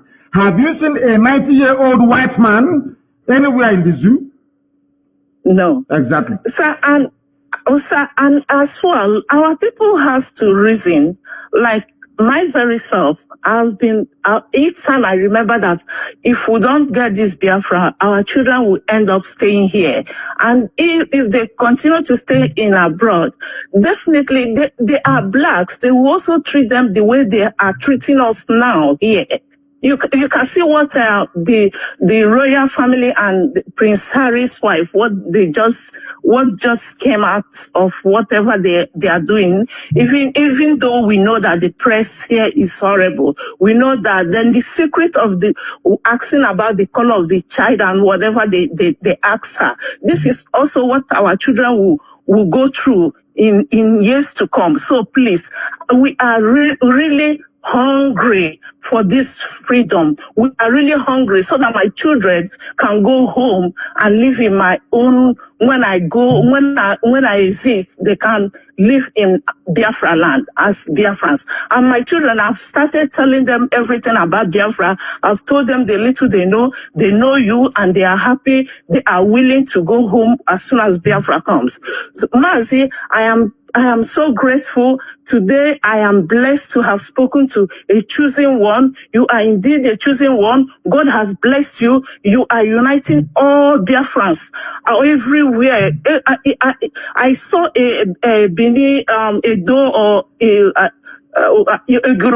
Godo man. I spoke to him. He said, yes, he believes in Biafra and he's one of us. So our people are now reasoning. They are trying to come in terms that they are all Biafrans. In fact, may God bless you. May God bless you. Yes, I am willing, whenever the time comes, I am willing to go home. I will keep my children here. I will go home and fight for Biafra. If I cannot handle the gun, I will volunteer myself to treat, or I will volunteer to be a cook for those who will handle the gun for them. Thank you very much. It's a promise I'm making. I know, and I welcome it. I welcome it. Thank you very, very much. I enjoyed your call, to be honest with you. Thank you very, very much, our dear sister. Thank you so much. We are live and we are direct. As I said before, our job is to present all these efulefus, all these criminal conspirators before Elohim in heaven. Then only him can judge them. The caller on the line, can you hear me? Yes, I can hear you, Mazi. Good morning from India. Good morning to you. Good morning to you. Go ahead. Mazi, my name is Mazi Okibaram Chedozie. Calling from Greater Noida, India. First of all, I want to say thank you for all you've been doing for us, for fighting so hard. And I happen to be a principal officer. So what I want to ask this morning is that, Mazi, when you started this program, I believe that it's quite tough. And I believe that if you can share a little bit about things that were driving you then, I believe that some principal officers that are lacking consistency in what we are doing today can be able to learn from there. As a principal officer, I understand to some extent how difficult it is to keep hold. So I don't know if you can be able to enlighten us from then that nobody believed in you, that you look like you're alone, that you're doing this. I want to understand what those things that are driving you so hard to be believing in Biafra and hoping that this is going to get to this height. And at the end of the day, it's going to be something that the whole world will love to participate in. And secondly, I want to make an announcement, Mazi. Biafrans here in India, we would love to have you speak to us in India. Because I understand that a lot of people, Biafrans here, are much interested in what we are doing. Even those that are not, they claim they are not Biafrans, they claim that they don't want to belong to IPOB.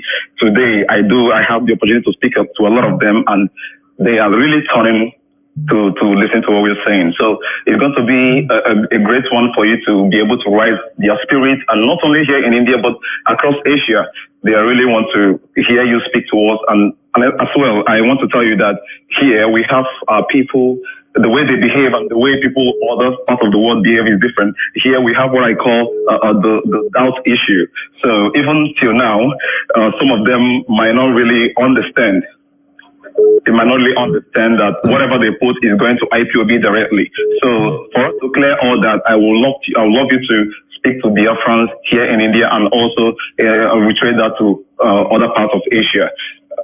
That's my question and my contribution this morning. Thank you so much, Mazi, for giving me this time. Thank you. Thank you very much. And I will answer your question. The very first question you asked. I would say that you asked me to explain to fellow principal officers what motivates, what drives the level of consistency is the promise of Elohim.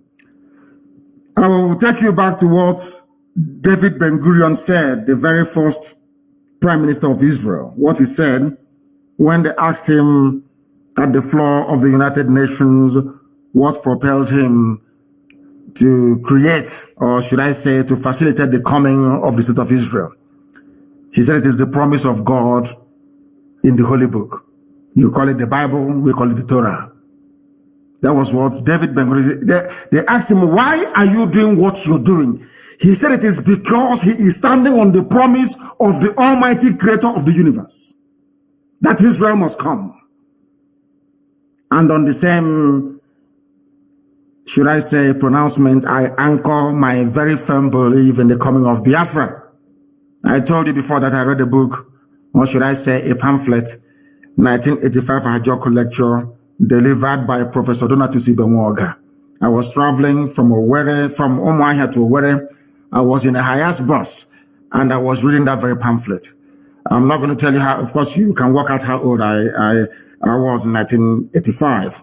I think I then barely turned between 17 and 18 years of age. I read that very pamphlet, and it had a very profound effect on me. In that very lecture that Professor Donatusi Benwoga delivered, in that man, in one paragraph, summarized what was happening to us as a people, because every 1 kilometer was a checkpoint. Extortion, harassment, intimidation, and from childhood, I never wanted anybody to be maltreated. I hate it. I hate injustice from childhood. And what we are doing today, what I'm doing today, is a manifestation of that very orientation that I had. You know, in my house, we used to have a lot of helpers, you know, either people from my mother's side or people from my father's side. They will come to help, you know, as house help, you know, help, all the rest of it. I had one. He's now in Igbo, and I'm sure he's listening to this very day. His name is Emmanuel. Roughly about the same age as me, he came from my mother's side to help us in our house. We had a very huge household, so to help with the chores.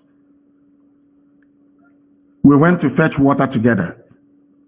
We ate from the same pot. We wear the same clothes. Sometimes we exchange clothes. During holiday time, I would go to his house for holidays. He was not serving me. I wasn't serving him, because I did not believe that another person's child should come to serve another person's child. I don't believe in that. Even at that very small early age, I believed in the equality of all men and women before God Almighty in heaven. I hated injustice. I read a lot of books. At the age of 12, I read George Orwell's Animal Farm, where some animals were bigger or greater than the others. I hated it. And at the age of 12 years old, I despised communism and socialism. At the age of 12, can you believe that? At the age of 12, I hated communism. Of course, I was at Government College Umuahia, where we were encouraged to read. And we read George Orwell's Animal Farm in class 2. Now, I want to tell you that you must have it in you to love your people. It is not something you are taught to do. You must have it inside you to love and to serve your people. If you are living in India and India is doing very well, people are living in Malaysia, living across the whole of Southeast Asia, and that those countries are doing very well. If you want to live there without replicating those things back home, that is making you to enjoy life in those places, that means you're an evil person you shouldn't serve. Allow me to repeat. If you travel to America, you travel to Europe, you see skyscrapers, you see wonderful roads, you see beautiful bridges and beautiful houses, you fail to bring it back, or you fail to think, how can I take these things back to someday? That means you are not cut out to serve your people. Because as a servant of your people, anywhere you see something good, you want to bring it back to your own people. Therefore, those who are called into service, are those who are naturally made and built for this very calling. But it is very, very, I understand what you're saying is very difficult. Sometimes it's very hard. Our people can be very, very frustrating. Do not look at people. Look at the end goal. Always focus on the objective: freedom, freedom, freedom for everybody. When Biafra does come, of course it's going to come. When it does come eventually, let me tell you how I console myself sometimes. Look at the way we revere, we love, and we venerate Ujubu. And he did not get us Biafra. Look at the way we love and venerate Timothy Onwatuegbu and all those that fought. Imagine the love we have for Colonel Achuzie and all the rest of them. The love we have for Mobosi and all the rest of them. Remember the love we have for the lives of Madiebo and all the rest of them. Did they get Biafra for us? The answer is no. Now imagine what will happen to your name when Biafra comes. Forever, you see the way that the Bible till today, have you forgotten about Moses, Joshua, Caleb? Have you forgotten them? You have not. These are people that fought and released Israel, the children of God, to inhabit the land that God gave to them. Till today, remember them. Let me tell you the truth, honestly, before heaven and this earth. Anybody who is part of this very movement, from the highest to the lowest, that it will be a time when your grandchildren will go to school, or your great-great-grandchildren will go to, they will ask them, was your mom or dad part of IPOB? That will be all you will require in life to succeed. In other words, if you are serving IPOB, if you are in IPOB, you are preparing yourselves for immortality. This flesh may die, but your name will live forever and ever. Because we appreciate. Let me tell you, there is something our people don't know. Despite our stubbornness, our high-headedness, our sometimes very difficult way of understanding each other or doing things, our people are very, very appreciative of those that serve them in truth and in every honesty. That is who we are. Our people never forget those that serve them honestly and diligently. The same way we remember Mbakwe till today.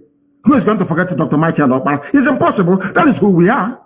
We never forget those that serve us in truth. We know that Okpara served us in truth and in every honesty. He built our land. We know that Mbakwe came, exactly what I told you before. What is it that Okpara and Mbakwe have in common?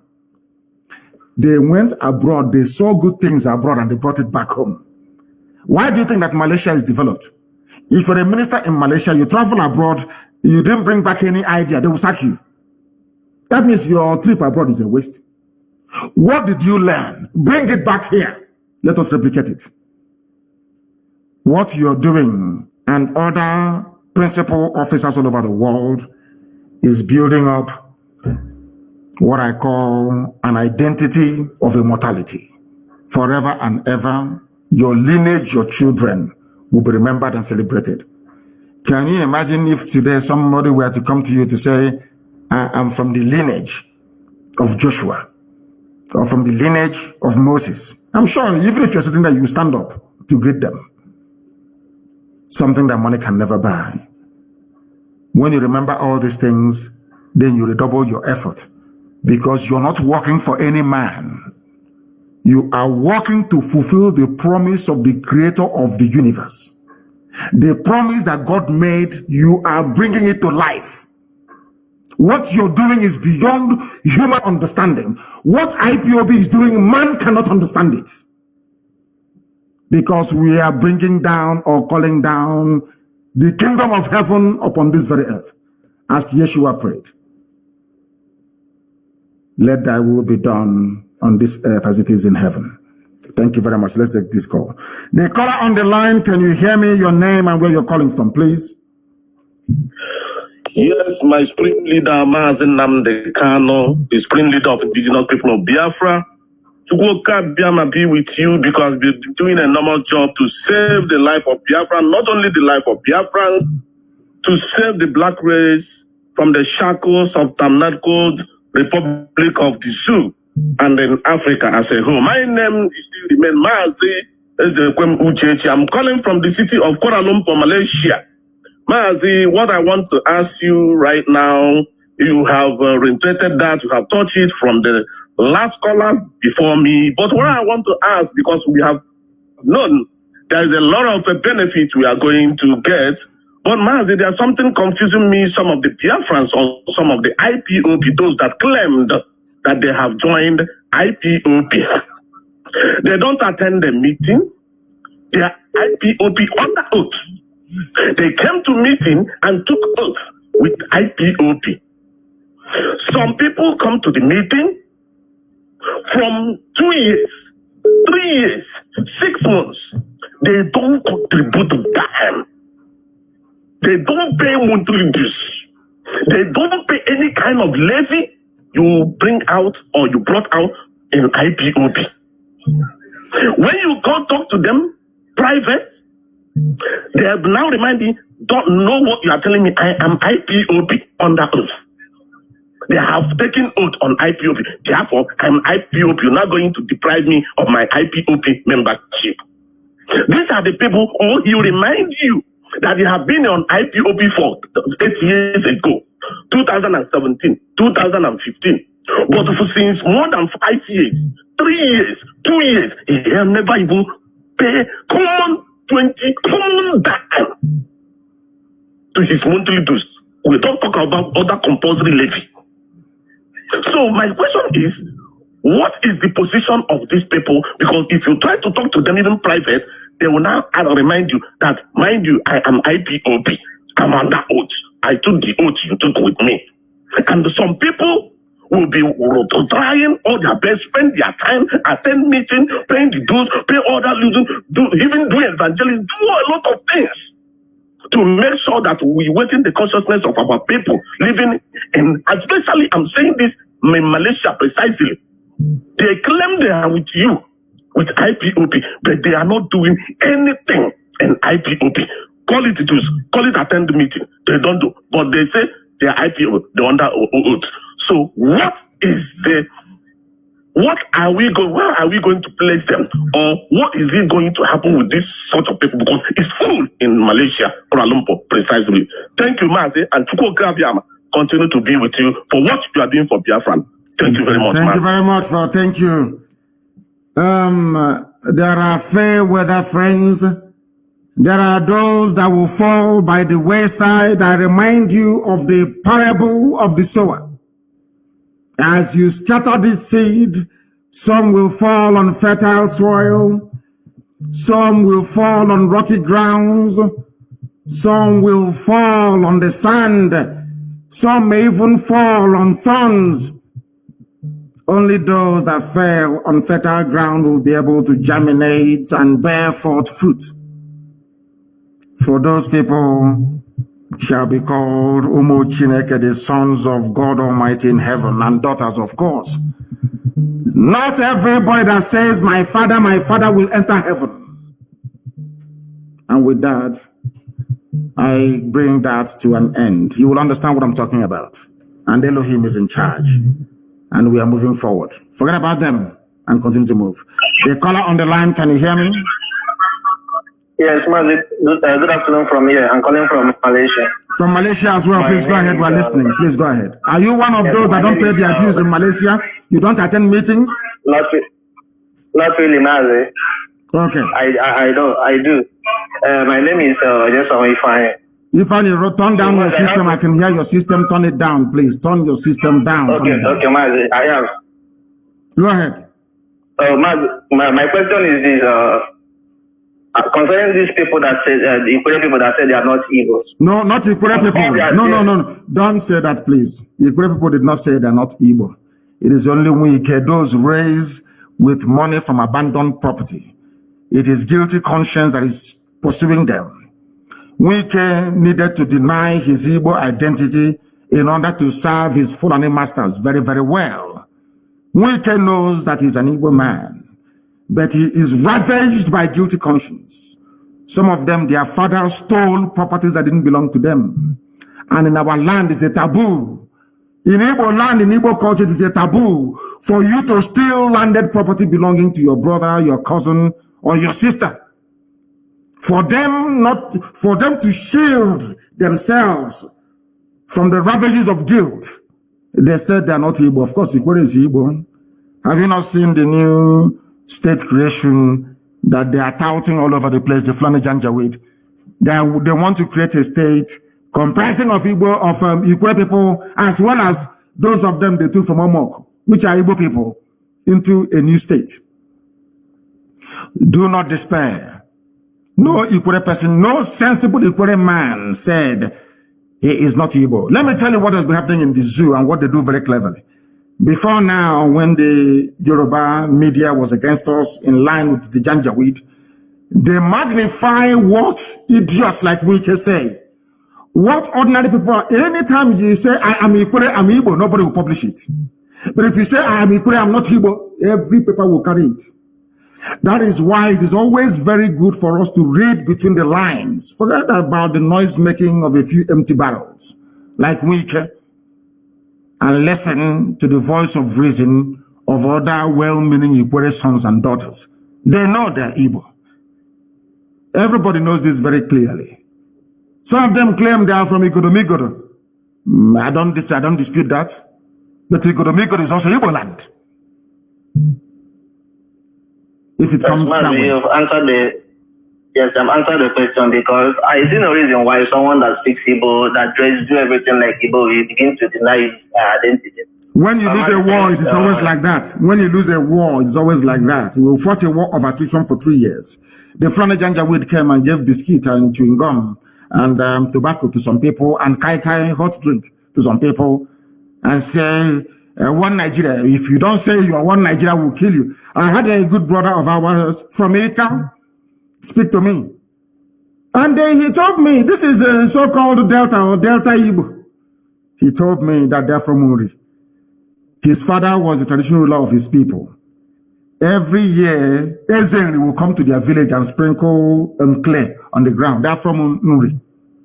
That is the way it is. Till tomorrow morning, we know who we are. Those who claiming they are not Igbo, they're living in denial. And I go as far as saying that everybody is Igbo. If you're a Joe, if you're a Bibio, and I say it clearly, go back and interpret it however way you want it to be interpreted. The truth stands eternal. And I keep saying to them, are you doubting me? That all of us are Igbo? One that doubted me a few days ago, I said to him, go back to Google and Google the word Ibibio. After he Googled the word Ibibio, I asked him, please read to me what you can see. He said, related to Igbo. I asked him to Google Efik. He Googled Efik. What can you see? Efik and Ibibio are one, both are related to Igbo. I asked him to Google a job. He Googled a job. I asked him, read to me what you can see. He saw a job related to Igbo. I said to him, do you want us to continue? He said, no, he's seen enough. And that was it. That is the truth. We're all one people. That is why Nsibidi came. That is why if you go to Abreba today, they speak the same language, or more or less, with the Bibio people. If you go to a Jagam, there is no difference between a Jagam and Arochupu. It is the same thing. That is why Nsibidi came from there. Nsibidi is a uniting form of writing that binds the whole of Biafra together. If you go to places like Ihiala, if you go to Ihiala today, to Obulesiozo, do you know where they came from? They came from Igodomigodo land. Obulesiozo, you see today in Ihiala, their ancestral home is Igodomigodo. Why are we deceiving ourselves? As I said before, once your mother ties two-piece wrapper, you are one of us. Thank you very much. Thank you very, very much for your call. Thank you. We are live and direct. We're educating. We're sensitizing. We're enlightening. You know, Janjaweed, they listen to this, our broadcast, and they go crazy. He is brainwashing them. He is doing this. I said simply, we are all Igbo people. Do you doubt me? Go to any village in Anambra right now, get a man that is up to 90 years old and above, and ask him about the war between the Idu people and the Oba, and he will tell you. Everything we say is backed up with facts and figures. That is why we can never fail. And our people are very intelligent. That's one thing about Biafran people. Once you make sense to them, they will understand it and they will follow you. I have a caller now on the line. This caller, give us your name and where you're calling from. We are live and we are direct and the world is listening. Yeah. Good morning, sir. Good morning to you. Yeah, my name is Charles Obidike. Charles Obidike. Yes, and where are you calling from? Yeah, Charles Obidike, where are you calling from? Good morning, sir. The man that told you we are live and direct. Please hold on a second. We are live on the air. Please, our barrister is calling me. We are broadcasting. We are live on the air. Yes, please continue, my dear brother. Continue. Okay. So, I don't know. It pains me each time you come on air and start talking about the black man, the way they reason and all this. And I'm one of the black man, but I know I've never reasoned like that because even up to today, I am not an IPO member. I'm not an IPO member, but I have been following what you have been saying since 2014 till today. And no one has ever seemed to be lie. All of them are truth. And you made me to become, like as I've gone to university, more than the people that was my age mate. I'm 64 years of today. But all these things you are saying in this country and wherever you are, they are all truth. And nothing but the truth. And it pains me when anybody is making any argument concerning this, concerning that. I don't know, people will see truth, but the level we are in it today is because of our church in this country, Nigeria. They are the part of the problem. 80% of the problem, they are the one who caused it. Because in the Bible, when Elijah and Elisha and all of them were prophesying or doing the work of God, when you do something that is not good, even the king, they will go and tell him. Because I remember what happened in 2 Kings chapter 1, when a king fell from his house and then decided to go and ask the God of Ekron whether if he will live again. Elijah met his servant that he sent on the road to tell him that you should go back and tell the king, is it because there's no God in Israel? That is why you are going to ask the God of Ekron. And because of that, you will die. You will never get up from that bed. And when the man sent people to come and kill the Elijah, first 50% of people with their captain, they died. Fire consumed them. The second one, the same thing. The third one came and began to dialogue, beg, in other words. And when he followed them, the angel of God asked him to go and follow them. And when they get to that place, he told the king rightly that because you went to go and look other God that is not God, you will die. Then today, look at people we have in our church. Somebody like Redeem, who is calling us to go and come and go to heaven, knows that there is no Buhari, and he went as rock, and he came back, and people were asking him, what did he see there? He said he was threatening not to talk. And up to today, he never tell anybody anything. And yet they are telling us to come and pay. I have said I will no longer go to church until when Biafra come, before we know what we are doing in this country. Because it is annoying and paying. All the people, Christians are killing in the north. Nobody is talking. No church is talking. They are building auditorium.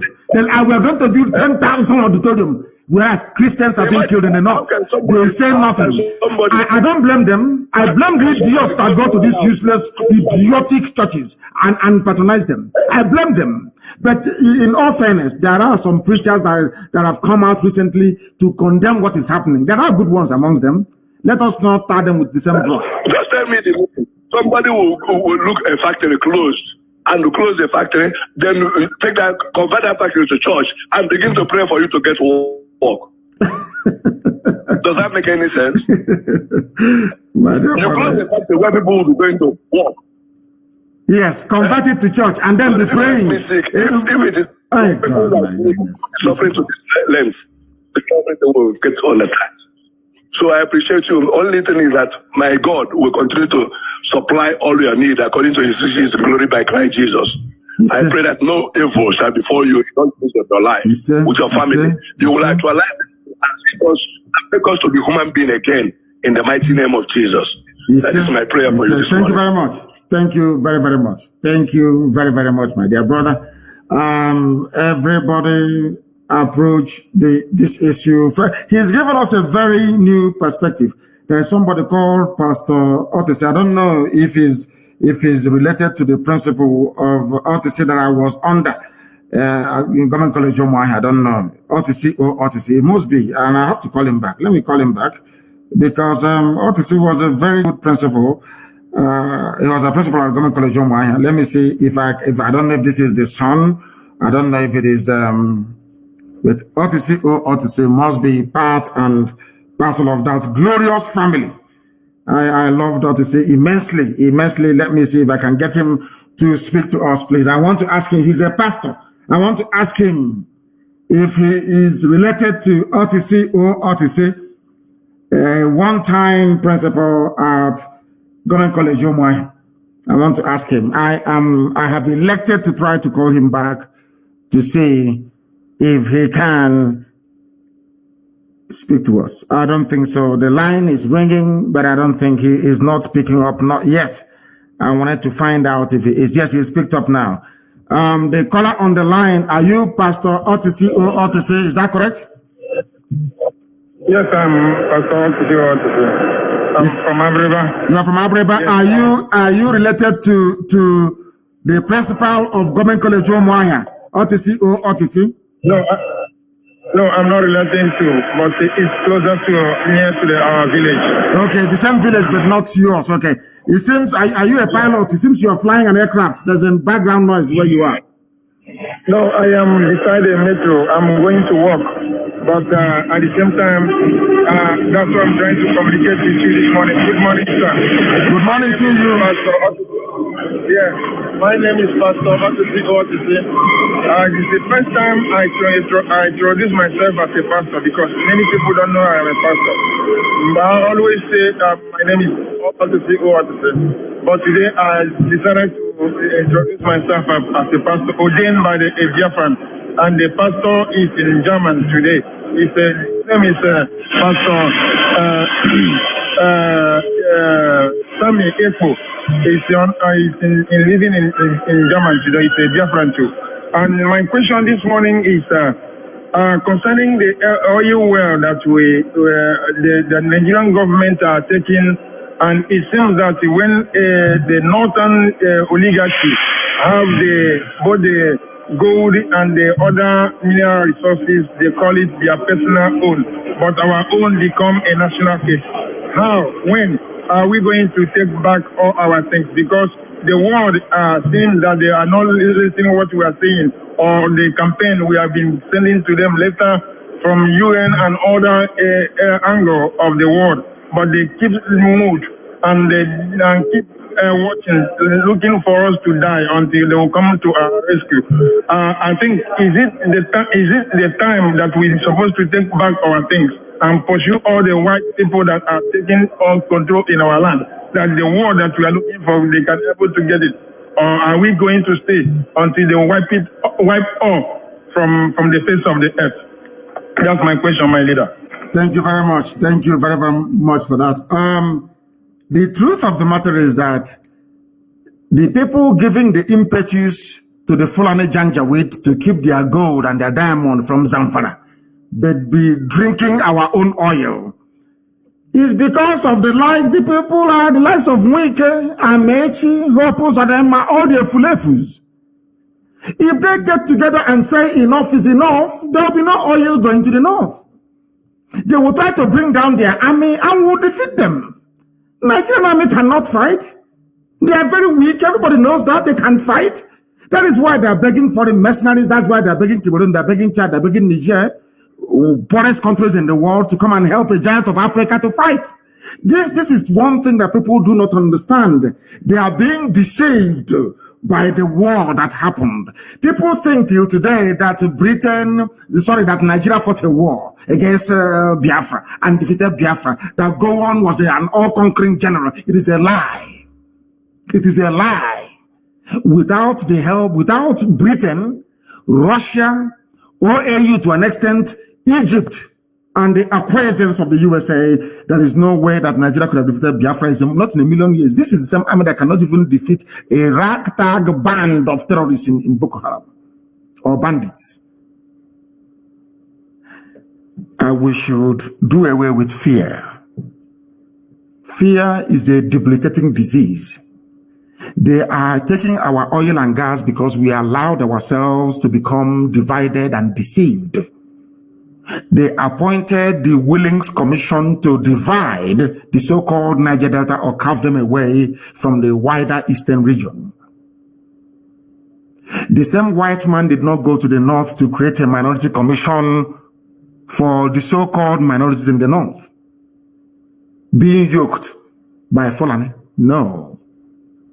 These are the things that people do not understand about this. The reason why they are angry with IPOB and trotting out all this propaganda against us and my good self is because they know we know their game and we have discovered their game plan. We now know how possible it was for an Ikwe man to say, I'm not Ikwe, for somebody from Ijo to say, oh, I am not part of the East or part of Biafra. That was how they deceived Edwin Clark of Pandev. So they can take our oil. That was how they deceived Ken Sarawiwa. So they can go and take our oil. Today, Ogoni hasn't been cleaned up. Today, people are suffering in Ogoni land, whereas the Sultan of Sokoto owns nearly 20 oil wells in Biafra land. None of us owns an oil well. You need to understand what they have done to us and how we are going to untangle it. And it's a very simple process.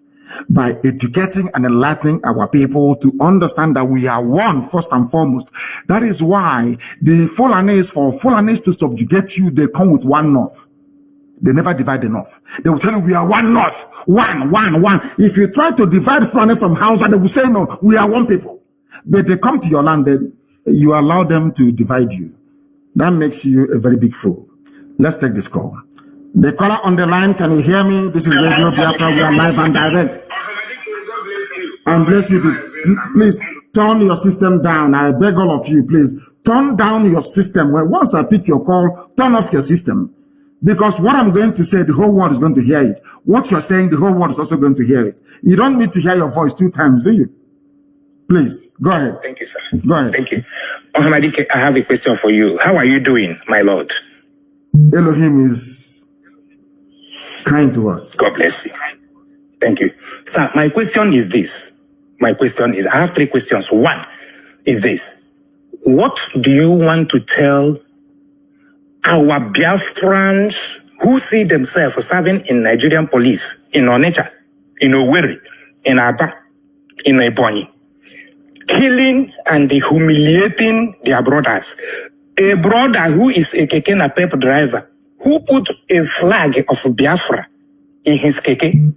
Our Biafran brother who serves in the Nigerian police will detain him and kill him. Who put a bangle of Biafran flag or Biafran identity, a bangle or a necklace, something that gives you hope and joy, something that you look at, you summon courage, something that you look at the logo or the flag, you move on, irrespective of the suffering and the hardship, you move on.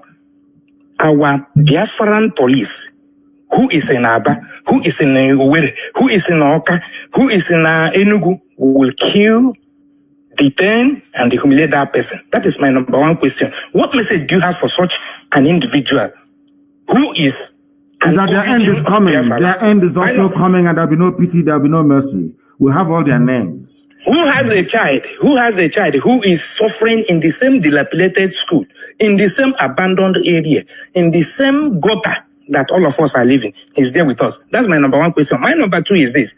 What message do you have for our so-called pastors who has refused to open their mouth and say the truth, who continue to deceive us to pray for Nigeria when they know that God will not answer that question? What message do you have for them? Now, my number 3 question is this. You have said it over and over again, and it is truth. All you have said is the truth. And we know you are saying the truth. And that is why we must follow you. We will continue to follow you. You said it, and it is written that the kingdom of God suffereth violent, and the violent will take it by force. My Lord, my question is this, to you is this. One time again in America, you told a lady, when you were having a meeting with them, you said, let them give us ammunition. The lady said that she did not hear you well. What did you say? You repeated that question. Now it has come. My question again is this. Are we going to fight? If we are going to fight, are there things that we need to have? Those who cannot fight, like a sword, or those who do not have the liver to withstand this, let them start running now. If you want to run to Cameroon so that you can start running, if you are in the north and you want to sacrifice yourself for there, you sacrifice. What is our fate? Because this thing will not come for free. We must fight. So that people will say, had I known we are going, or had it been we were told that we are going to fight, I would have dig a trench where I will hide with my family, or I would have run away.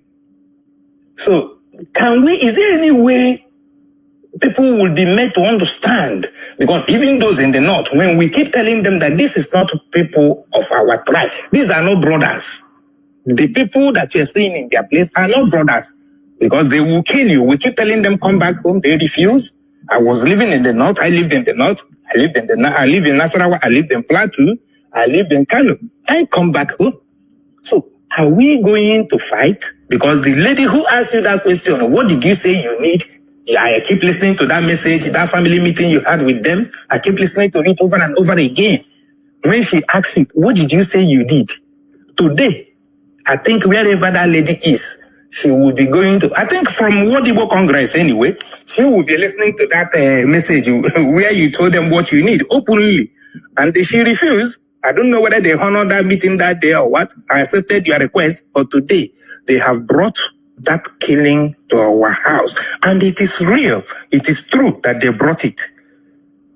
Thank you very much. Are killing us on daily basis. I'm going to answer your, I will answer your question, my dear brother. Listen via your listening device. Let me answer your question. Number one, we are keeping tag of every police officer or personnel involved, especially Biafrans, in the molestation, in the facilitation of the abduction of our people. And I'm telling their families now that there will be no mercy. We are going to succeed. It's not a question of if. We are going to bring about the coming of Biafra. There is nothing any idiot can do about it. Nothing. And when that time comes, we are going to judge you very harshly. And if you're found guilty, you'll be hanged at the nearest tree closest to your father's compound. All of you in police uniform in our land, aiding Fulani Janjaweed, the same Fulani you're helping to abduct your own fellow blood relatives, are helping bandits and terrorists to kill your people in the north. I want you to understand all these useless, especially those in Imo State. Hope Uzodinma will never ever be forgiven. It's something as for me goes for me as well. All of you claiming you I'm obeying order. Order came from above. When the time comes, God is my witness, you will be hanged in public for aiding and abetting Fulani Janjaweed advance, should I say, incursion into our land. As for the pastors, may God have mercy upon your wretched, idiotic souls. There are good pastors here, but all of you that have kept quiet, all of you keeping quiet, despite what is happening, Archbishop Desmond Tutu fought apartheid from the pulpit. All of you, some of you idiots, all you can say is about tithe and offering and building auditorium that will contain skeletons. I'm asking you, shameless people, call themselves the men of God, more or less like the men of Satan. None of you will see the kingdom of heaven because you're all evil people using the name of God to deceive, using the name of God to accumulate wealth, using the name of God to do heaven knows what, to prop up a decaying evil regime. You ask me, what do we need to fight? We need guns and we need bullets. Because let me make one thing very clear to all of you. Those of you who are so idiotic because you are raised in the zoo, you schooled in the zoo, all you're thinking is about the Zoological Republic. You know nothing about Fulani Janjaweedism. What they are doing to you today is in their bone marrow, is in their DNA. They will never stop. The only thing that can stop Fulani is the sea, Atlantic Ocean. And they are coming. And as I said, I will do a program on Sunday that will shock all of you. To understand the mindset of the Fulani and the hatred they have for you. That is why any policeman or army man, you're a Biafran, you're helping them to arrest, to torture, to abduct. That is happening now in Imo State. Now, I'm saying it in, all of you are now, it goes through one ear, comes out of the other. When things will happen in Imo, don't say I did not warn you. I'm telling you, this thing also the man is doing and all of you are quiet. When something will happen in Imo State, you know where, don't say I did not warn you. Because the rage is coming. All of you helping Fulani to conquer our land, all of you will suffer one, all of you will die one after the other. If you like being the police or in the army. Fulani came in as a minority and conquered Hausa, conquered everybody down, are coming down to our side. You cannot ask yourself a simple question. Why is it that Fulani can say they will remain in Yoruba land no matter what? Why are they not saying it about the East? Because of Eastern Security Network. We are there to protect you and your family and your lineage and your heritage. Yet you are so blind and idiotic you cannot see it. If you are in the North, you are a sacrificial lamb. And on that note, we bring today's proceedings to an end. I will try to reinstate this question and answer every Friday to answer the idiots and the rumor mongers and the liars and the deceivers and the conspirators. Guardian newspaper has published the same rubbish again. Anytime we are making waves, what they want to do is that they bribe Google and they trot out all these useless, concocted write-ups by DSS, and they populate the search. If you go to Google now, search for mazi, search for Nnamdi Kanu in Google, you will see them. What happened in the registration of IPOB in England has made us to think twice and all that rubbish. All lies. A country of lies. How can I support a country that lives on peddling lies and deceiving people? As I said before, if not for IPOB, some of you learned illiterates will be going about thinking Ojukwu declared war on Biafra, whereas all Ojukwu wanted was restructuring, the same restructuring you're asking for after 50 years. Now, who is the idiot? Now you see why I call you people zoo animals. Because he cannot reason properly. And that is why I maintain anybody who calls himself or herself a Nigerian, I can never regard you as a human being. Thank you all for listening. I'll be back on Sunday. Advertising everywhere. Sunday evening, of course, I'll be live to the whole world. Put it out there. Advertise it. I am coming to educate. I am coming to tell you something that from a perspective you never knew existed. And as soon as our app is out, please, our alternative to Facebook, make sure that you go into it as quickly as possible. We can no longer be defeated by silencing our voices as they did in 1967. This time around, we have options, and we are going to utilize it. In all that you do, you must pray for Eastern Security Network. Pray for them and support them. And as I said before, be very careful and mindful of what you're doing and where you're going to. Our enemies are there are some people who are within working for the zoo, Janjaweed government, but we must defeat all of them. All of them will be defeated. It doesn't matter their lies or their deception. Once you are in IPOB and you're compelled to leave IPOB, it means you've been possessed by the evil spirit. And you were not meant to be a freedom fighter in the first place. Because we remain whiter than white and whiter than snow. You will see it. Who can stop us? We that Elohim sent, who is the bagger that will stop us? Nobody can. They are faffing around all they like. You cannot stop us. Any Biafran you kill, there will be a revenge. And they know when we revenge how it is. There will be revenge, you know that very well, and it's coming. And more ferocious than before. Thank you all for listening. From me, from here, this very morning, it is good morning.